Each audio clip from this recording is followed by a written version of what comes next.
Okay. So, as you're aware, we're looking at the power of midwives and midwifery skills on physiological birth. So, I want you to tell us all a little bit about your background and your experiences. So, this is not Kayleigh the midwife. This is Kayleigh the mum. Yeah. Normal person. Yeah. So background to my birth. Yeah, okay. Yeah. So Herbie's birth, I had a normal birth, so a normal pregnancy, and really wanted to have a home birth because I was influenced by the midwife at the time. Did a hypnobirthing course. I know you were rolling your eyes. And I really wanted to go for it and have a nice normal birth. So set that all up. It started well, went to plan, but got to a point where I got to 9 centimetres and I wasn't progressing anymore, so I had to come in. I ended up having a section and a very large 10-pound baby, shocker. So I wasn't really fazed by it because I had really supportive midwives the whole way through. I understood what was going on, it was fine. It influenced me so much that I wanted to become a midwife. So packed in my teaching job and trained hard, and here I am as a midwife. So obviously have been pregnant again now, just had my second little boy. But different story this time because obviously I had to be consultant led due to the section before.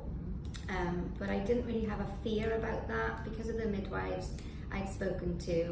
Like I said, I understood it all, and as a midwife I've got fresh eyes with it all again. I know, feedback, what that would look like in terms of guidelines and things, but I wanted to go ahead for a normal birth again.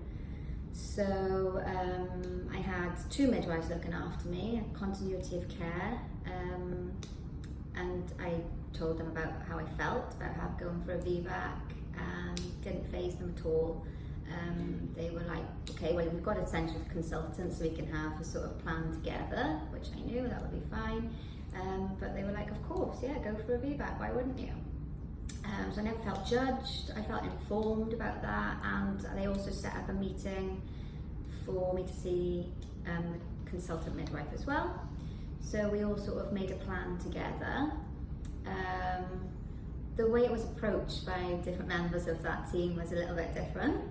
So the consultant, bear in mind I'm a midwife, if I had been a normal woman, I would have been terrified walking out of there, I think, in some parts of the meetings.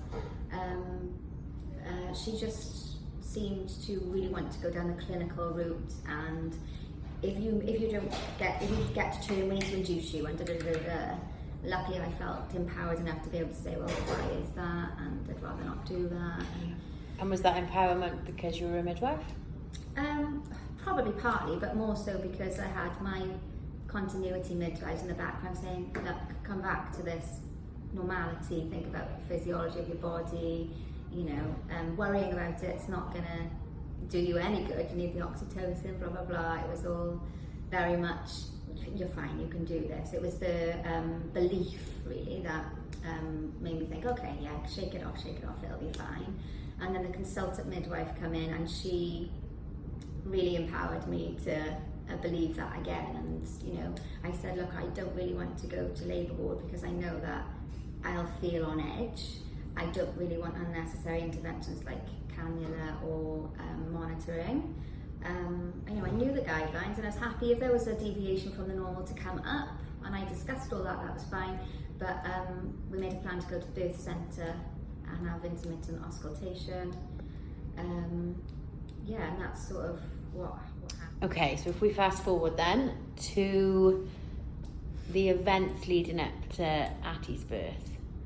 Okay, so the morning it was all sort of kicking off. I knew in the early hours something was going to happen.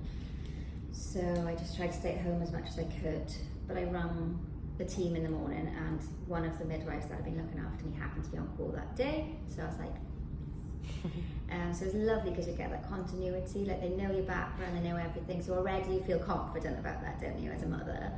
And she was like, yeah, just keep going, you know what to do. If you need me beforehand, ring me and I'll be there. And that's what I did. So I kept going for a while, and I was like, no, I need something else now. I had lovely mats, and I had my whole you know, home environment setup, but I felt like, no, I need somebody here now, I need something else. So when she arrived, I had the TENS machine on, but it was starting to, like, you know, I felt like the pain then was becoming more.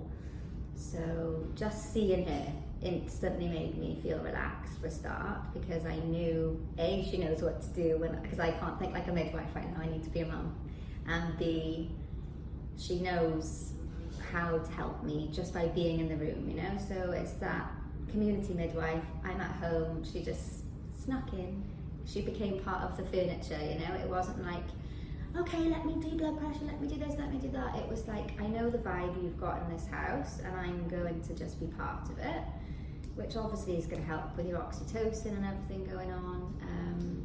She's just smiled at me, and even though I was in pain and I was like, I'm struggling here, she was like, okay, that's fine, you're doing amazing. And just somebody saying that to you, you can't understand, can you, until you're in it, what it does. But it's just being like, this is normal. Pain is normal at this point in time. It means that something is happening, something's progressing, you know. So that made me feel much better that she was there. She had a cup of tea and just let me do my own thing, you know.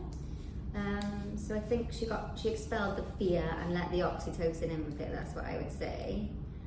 Had it not been COVID, I think I was coping well. You know, I got into the pool then, I filled the pool up. I knew that I couldn't stay at home because of COVID restrictions, but I got into the pool anyway because I just wanted to stay at home for as long as I could in that little bubble. So I did get in there, and she supported me to do that, and I might very well have thought about staying at home, because that was a little part that was put into the plan as well. If I wanted to, then that was all accounted for, you know. And it'd been sent out to the community midwives, they all had that documentation as well.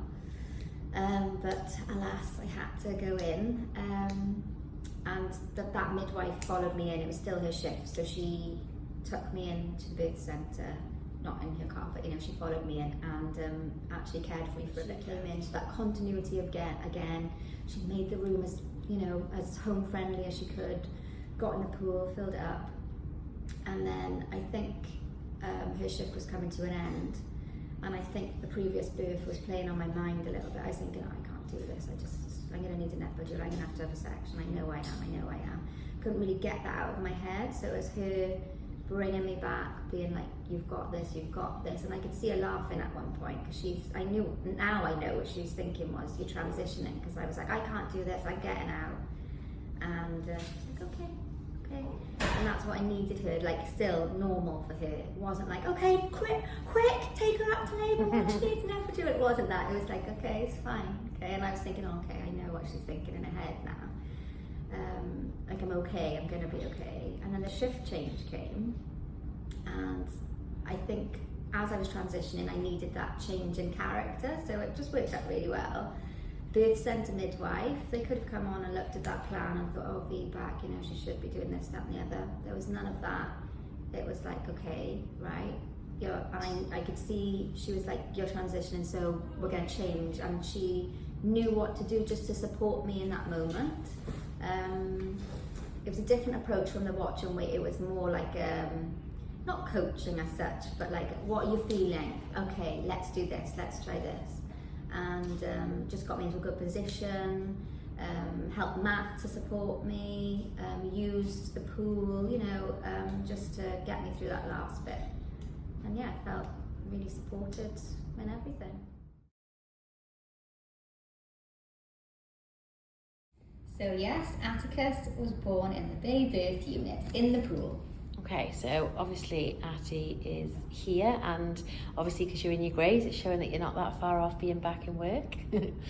So if we reflect back on now the whole experience, what is it that you think, what springs to mind, what is it about everything that you've just talked about? What do you think made the difference, and what do you think being with the midwives meant?